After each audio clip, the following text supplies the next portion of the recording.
Hello everyone, good evening.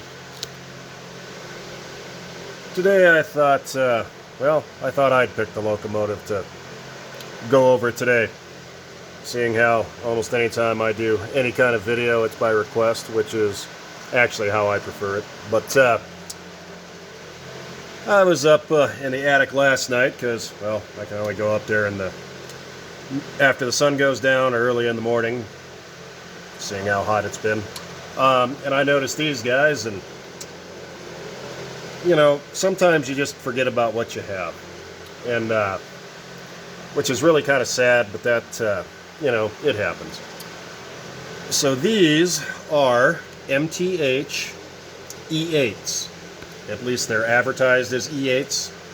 It is an ABA set from 1999. These guys appeared in the 1999 Volume 3 catalog. We can go back and check them out here. And I'm going to admit, this wasn't the set I wanted at first, but I'm glad I picked it. So there they are, right under the pair marquette, right above the pair marquettes. And I did get the matching 5-car set and an extra car to go with it. The set I wanted, and it sucks now because it's actually worth a lot of money, was the EMD set. I just thought that was a great paint scheme. And you could also get the passenger cars in that too. So,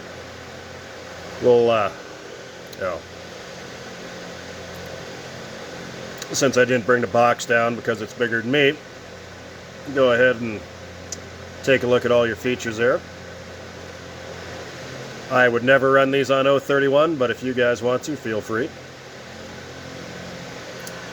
Yeah, real quick let's go back to ooh, look at how cool that was. But let me show you where all the passenger cars were. So yeah, so there's your UP ones that I do have, and we'll do a running session of all passenger cars here before too long. But that EMD paint scheme to me was just too cool. Too cool. But anyway, back to the model.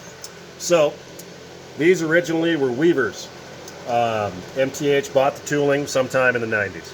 I think the first iteration of these came out in 1997 for MTH, which seems about right. MTH added flywheels. At that time, I don't know what else. This later iteration, and this is right at the end of MTH and QSI's relationship, the proto sound system in this one is actually very good, and we will go through that because since this is a later one, the CW80, although it struggles because of the power, it will run these. But separate windshield wipers. This was the first time I saw these. The lighted marker lights. They're red on the front unit, or green on the front unit, red on the back unit. The number boards are lit. You have a functioning Mars light, directional headlights. There is your legible builder's plate. You got grab irons everywhere. The horns are actually painted versus that kind of bright silver nickel color they used forever. Separate lift rings, the weatherization hatches, which were present on the Weaver units, freely spinning fans, which were not present on the Weaver units, operational smoke unit, which was MTH, the dynamic brake fan spins as well. I'm going to assume that piping is for the steam generator for the passenger service. I'm not 100% sure, but another winterization hatch. That back there is your air filter, more separate lift rings. One thing I thought that was kind of odd was if you look at these numbers, any of you guys that watch modern rail fanning in any way should recognize those numbers. These are E9s that are in UP's heritage fleet right now. The details are pretty much E8, and the way you can tell that is the E9 had a much more flush-mounted windshield. But I don't know. We'll just roll with it. No big deal. Good sound set on this guy, like I said. We'll get that fired up here in a minute. I do like these, and these things are amp hogs, like you will see when we actually get a running session together with it. With 6 passenger cars, all incandescent lighted, this guy will pull 6.5, 7 amps, which at first was scaring me, but it's okay. It doesn't hurt a Z4000. But yeah, these things are pretty damn cool. I've always liked the E8s. To me,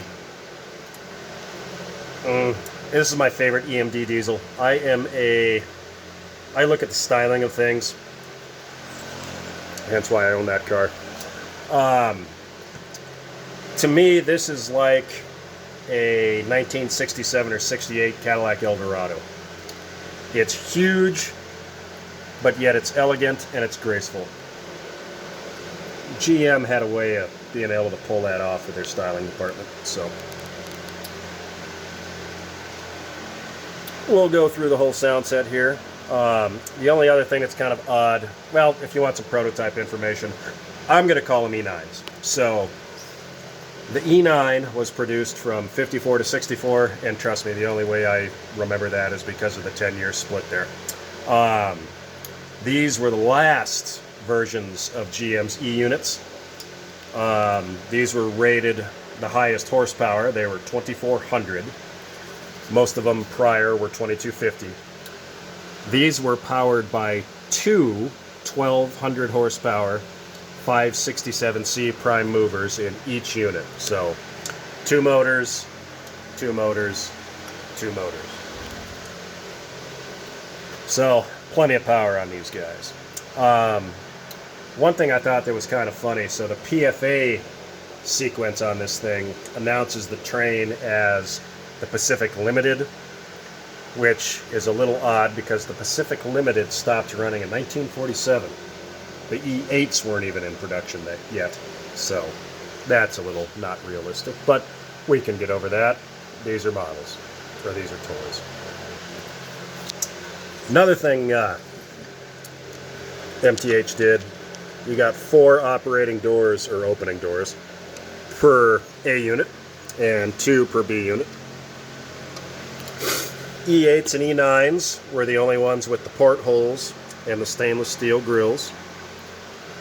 E7 up had the less slanted bulldog nose, which actually was borrowed from GM's F series of freight locomotives, or freight passenger locomotives. These, I think, were by far the best looking. But yeah, I really like these. I don't have a whole lot of Armor Yellow and Harbor Mist Gray in my collection, but I don't know. UP just isn't my favorite. But I will tell you, this passenger train going around the layout, it definitely has a presence to it. So, anywho, let's fire it up here.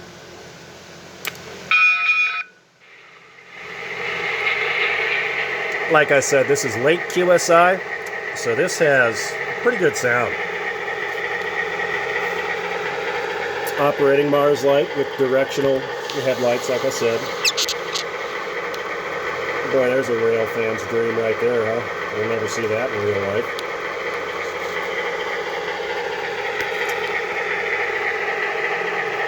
So, let's get her out of reset here. See if we can get it to do its normal cab chatter.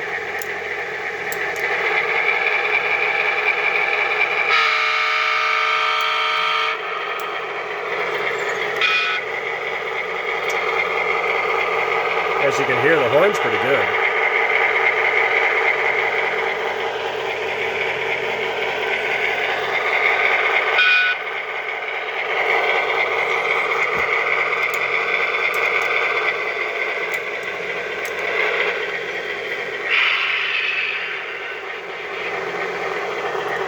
we can get him to go down to idle and he can do his cab chatter.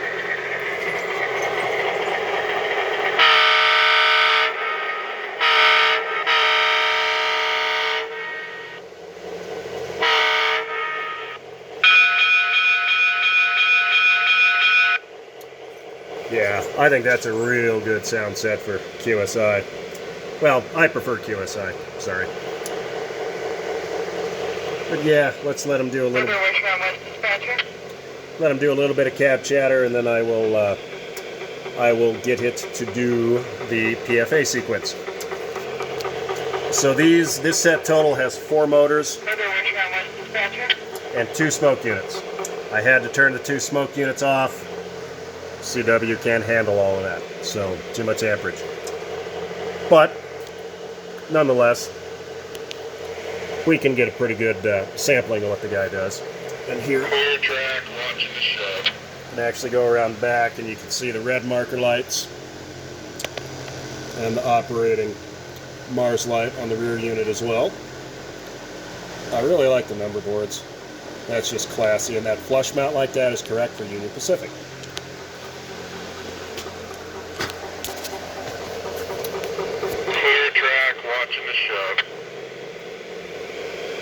Yeah, pretty nice. Alright, so get a good shot of the engineer and the fireman in there. So, let's back her up and I'll try to do the PFA announcement here. Stand by.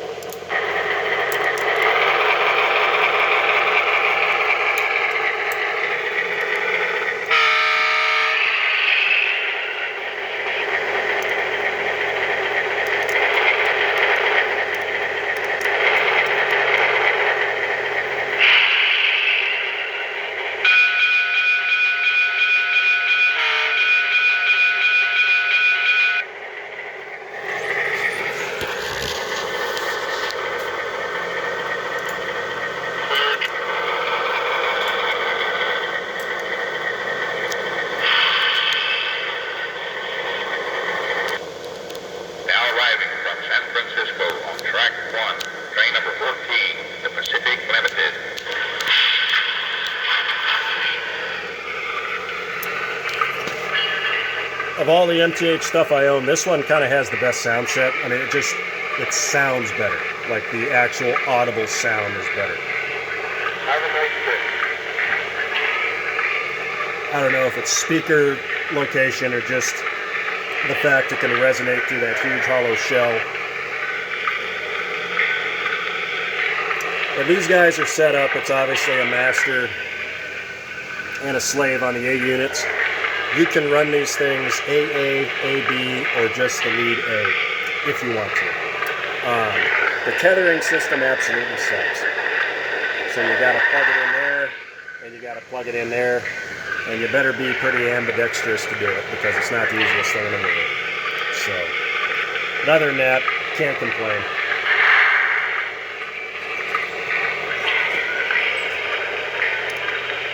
Baggage to the right.